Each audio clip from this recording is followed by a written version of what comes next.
Lakshmi Mittal didn't just build a business, he quietly took control of an entire industry. From acquiring collapsing steel plants to commanding a $40 billion global empire, his influence stretches far beyond boardrooms. While others chased visibility, he mastered power behind the scenes, where deals shape nations and competition disappears. Governments negotiate around him. Markets respond to him. So how did one man become so powerful that even the system can't contain him?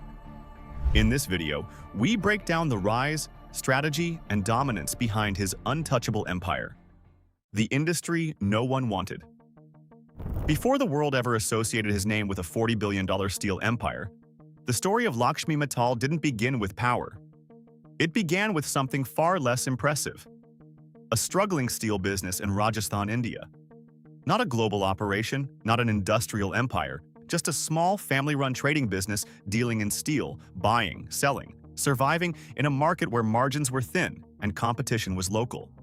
At that time, nothing about his environment hinted at global domination. No international deals, no massive factories, no political influence. Just steel at the lowest level of the supply chain. But that's where something unusual starts forming. Because while most people around him saw steel as a trade, Mittal began to see it as a structure. Not just metal, not just material, but an entire system that could be scaled. And then comes the first break from everything familiar. In the 1970s, he left India and moved to Indonesia. Not because it was safe, but because it was open. And that decision changes everything. Because outside India, he is no longer operating inside a controlled, familiar environment. He is now in a space where opportunity exists, but so does instability. And instead of avoiding that instability, he moved toward it. In Indonesia, he set up his first steel operation. A relatively small move on the global scale, but a massive psychological shift in strategy. Because he is no longer just participating in the steel business, he is now building inside it. From the ground up in an unfamiliar territory and against unfamiliar systems. And this is where most people would stop the story and call it ambition. But what comes next is more important than ambition. It is repetition. Because what Mittal begins to notice is something most investors ignore completely. Across different countries, the steel industry is showing the same pattern. Government-owned plants are becoming inefficient. Production systems are outdated. Costs are rising faster than output, and entire factories are becoming unprofitable. But here's the key detail. These factories are not empty and they are not broken beyond repair. They are simply mismanaged, overstaffed, politically controlled, and technologically outdated. Still full of assets, but missing efficiency.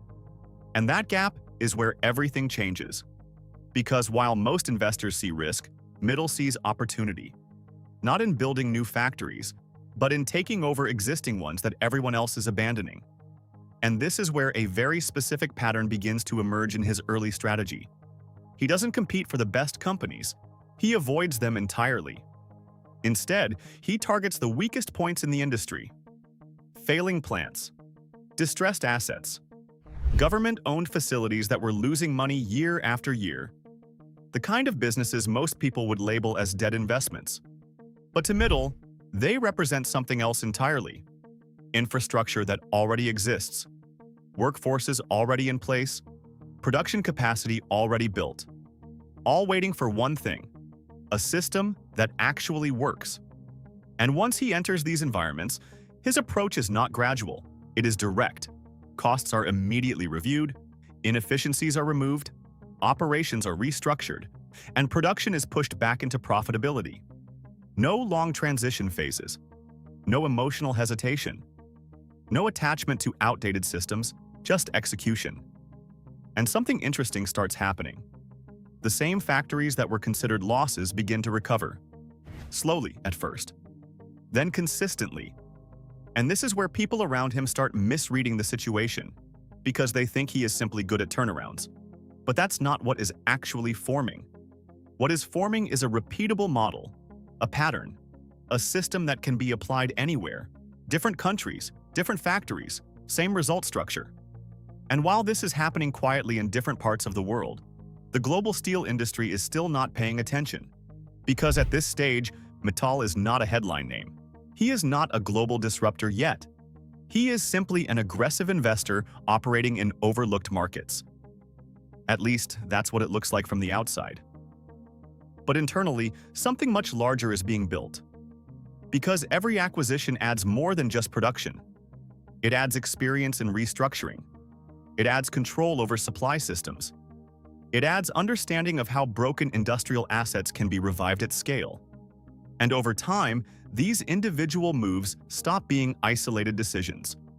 They start forming a pattern across continents. A quiet accumulation of steel assets that follow the same operational logic. And this is where the foundation of something much bigger begins to take shape. Not yet an empire in name, but already behaving like one in structure. And that is the real shift. Because at this stage, Mittal is no longer just reacting to opportunities. He is recognizing a global pattern inside an entire industry. And once you see the system clearly enough, you don't just participate in it. You start positioning yourself to control how it moves.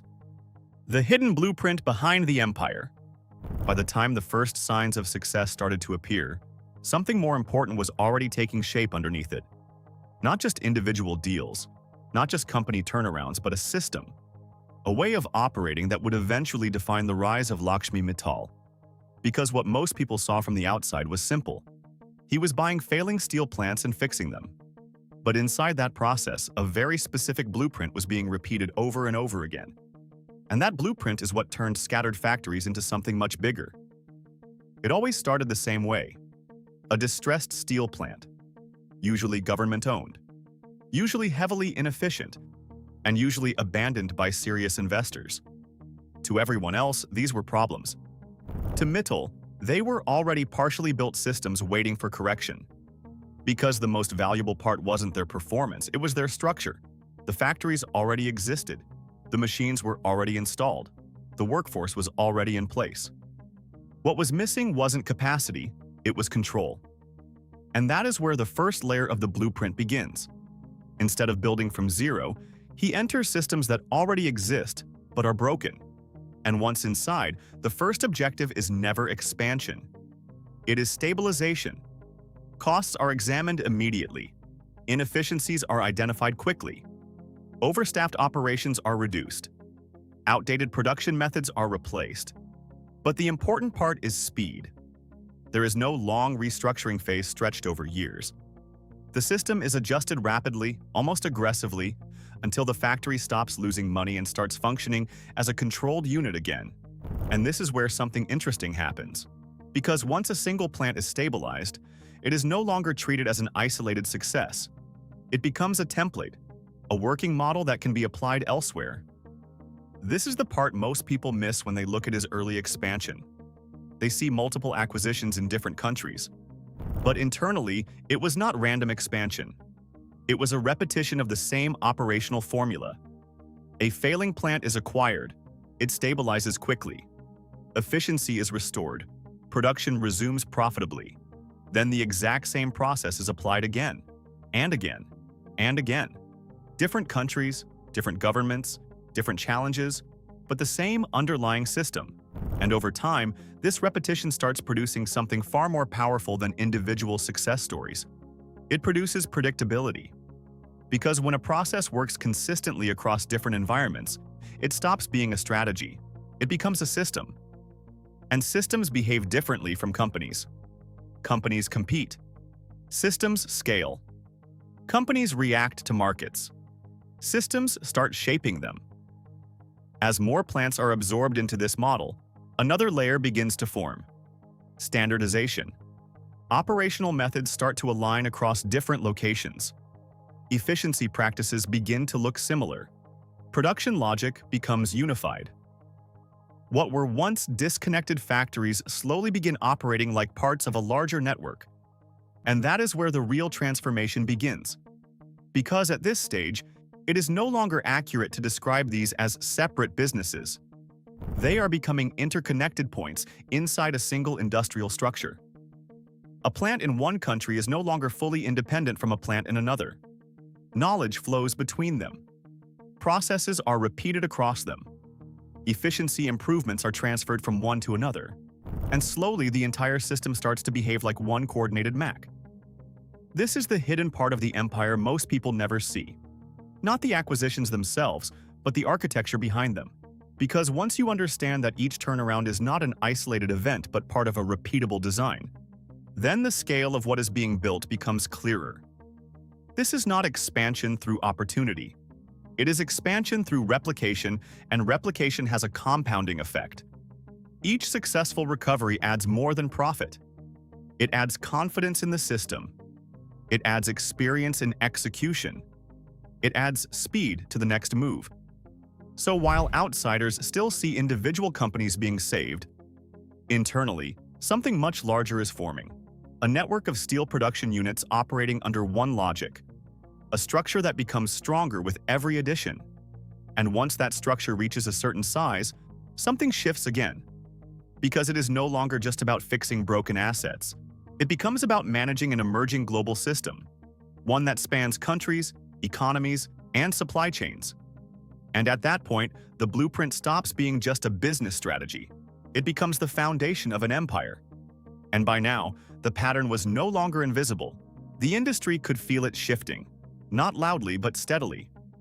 Because when one system starts absorbing failure and turning it into strength, it doesn't just grow.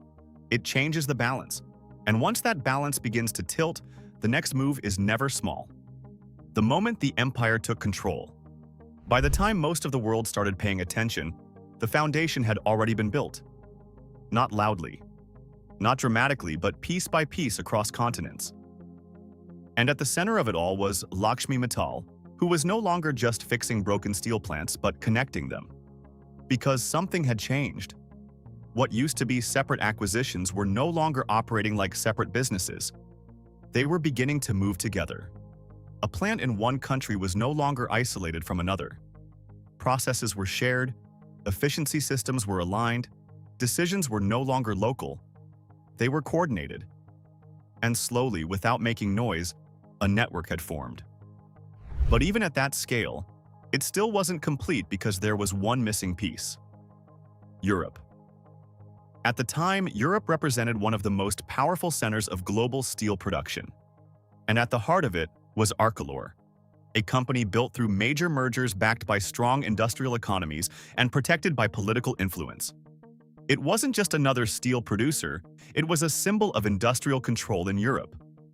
On paper, Arcelor looked untouchable, large, established, politically shielded, the kind of company that doesn't get taken over, it absorbs others. But by this point, Mittal wasn't thinking like a traditional competitor. He wasn't trying to compete with Arcelor. He was trying to integrate it. And when that move became public, everything changed. This wasn't seen as a normal acquisition. It was seen as a threat, a direct challenge to the structure of European industry.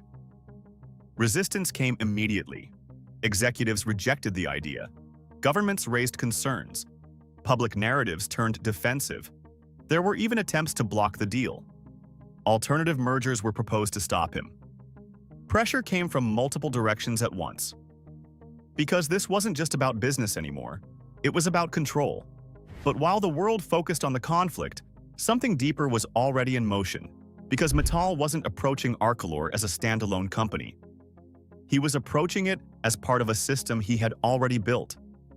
Think about the position he was in at this point. Steel operations across multiple continents, standardized efficiency systems already in place, a growing network of production units working under one structure. Arcelor wasn't the beginning of his expansion. It was the final layer that would connect everything together. And that's what made this moment different. Because if Arcelor became part of his structure, then what existed before as a growing network would transform into a global control hub. The battle stretched on. Negotiations, rejections, countermoves, each side trying to outmaneuver the other. But here's what made the difference. Mittal stayed consistent. No emotional reactions, no rushed decisions, no deviation from strategy, just steady pressure. And over time, something started to shift. The resistance, while strong, was not unified. Different governments had different priorities. Different stakeholders had different interests. And that fragmentation created space. Because while the opposition tried to coordinate, Mittal's system was already coordinated. Eventually, the structure gave way, and Arcelor became part of his empire. The result? ArcelorMittal. But this wasn't just a merger. It was a transformation. Because now, for the first time, the network he had been building quietly across the world had a central core powerful enough to anchor it globally. Production across continents became more synchronized. Supply chains became more integrated. Market influence became more concentrated. And this is where the meaning of power changes. Before, he was expanding. Now he was positioning. Because when multiple arms of an industry become connected under one structure, it stops behaving like a competitive space and starts behaving like a system. A system where actions in one region affect outcomes in another, where supply decisions ripple across markets, where pricing doesn't just react, it influences. And at that point, something subtle but critical happens. You stop competing with companies and start operating within the structure that defines them. That's what this moment represents. Not just a takeover, but a shift from growth to control. Because after Arcelor became part of the system, the steel industry was no longer a scattered battlefield of competitors. It had a center. And once a system has a center, everything else begins to move around it. But what made this moment even more powerful wasn't just the size of the deal, it was what it unlocked. For the first time, production across multiple continents could be coordinated at a level the industry had never seen before. Steel output could be adjusted not just locally but globally. Supply could be redirected across regions in response to demand. Operational decisions made in one part of the world could influence outcomes in another. And that changes everything. Because once a system reaches that level of coordination, it stops behaving like separate companies competing for market share. It starts behaving like a unified force. A structure where efficiency compounds, speed increases, and influence expands beyond visibility. And at that point, the question is no longer who is competing, but who is setting the pace. Why the empire became untouchable. At a certain level, wealth stops being about money and starts becoming about control. Not loud control, not the kind that shows up in headlines or flashy displays, but the kind that sits quietly inside the systems the world depends on every single day. That's where Lakshmi Mittal operates. Because by the time his empire fully formed, this was no longer just a steel company. It was a structure. A global network, stretching across Europe, Asia, Africa, and the Americas, connected not just by ownership, but by flow. Flow of raw materials from mines. Flow of production through massive steel plants. Flow of finished products into industries that keep economies alive. And when you sit at the center of that flow, you don't just respond to the market, you begin to influence it. Steel is not optional, it is not a luxury, it is the backbone of modern civilization. Every bridge that connects cities, every skyscraper that defines skylines, every railway, every shipping port, every energy facility, all of it depends on steel. So when one entity controls a significant portion of that supply, the impact goes far beyond business success. It becomes an economic burden. And that's the shift most people don't see. Because from the outside, it looks like a company making billions. But from the inside, it's a system that other systems rely on. This empire is not built within one country. It doesn't depend on one government. It doesn't collapse with one economy. It's distributed across borders, across markets, and across political systems. Which means if one region slows down, another picks up the pace. If demand drops in one market, supply can be redirected elsewhere. If policies change in one country, operations continue in another. That kind of structure creates something rare. Not just growth, but resilience. And resilience at this level becomes power. Because now, decisions made inside this network don't stay internal, they ripple outward. Production adjustments affect supply levels. Supply levels influence pricing. Pricing impacts industries far beyond steel. Construction companies feel it. Energy sectors adjust to it. Transportation systems depend on it. Manufacturing chains respond to it. Everything connects. Everything reacts. So when Mittal's steel empire is described as untouchable, it doesn't mean invisible. It means embedded. Because how do you disrupt something that multiple economies rely on? How do you isolate something that is already integrated into global infrastructure?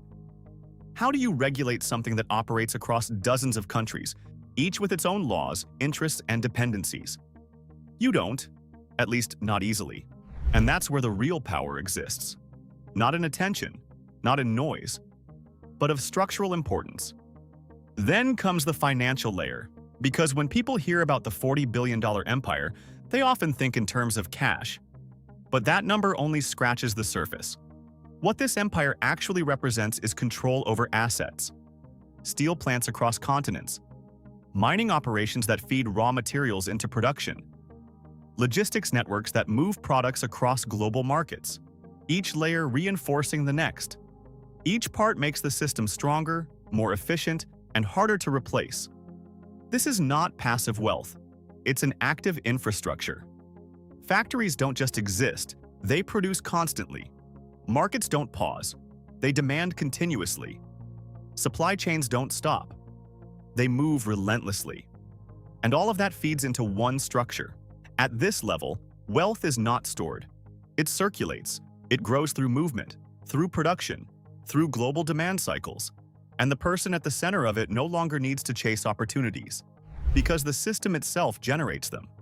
That's a completely different level of power. Now take a step back and look at the bigger picture. Multiple countries involved, multiple legal systems, multiple economic interests tied into one operational network. No single authority controls all of it. No single regulation can fully contain it. No single disruption can shut it down. That complexity becomes protection. Not because the system is hidden, but because it is too integrated to be easily separated. And this is where it all becomes clearer. It's about structural reality. When an empire operates across global jurisdictions, when it is tied into the economic stability of multiple regions, when industries depend on its output to function, it becomes difficult for any one system to act without consequences. Because intervention doesn't just affect the company. It affects supply chains. It affects jobs. It affects entire sectors connected to it. And that creates hesitation, not fear, but calculation. Because at that level, every action has ripple effects far beyond its starting point. This is the final evolution of the empire. From a small trading background in India to acquiring failing factories no one wanted to build, Mittal has built a repeatable system across continents to consolidate global production under one structure, which has finally become part of the machinery that drives modern economies. That is what makes it untouchable. Not invisibility, not invincibility, but integration at a scale too vast to easily dismantle. Because once something becomes part of how the world operates, it no longer feels like an external force. It feels like the system itself.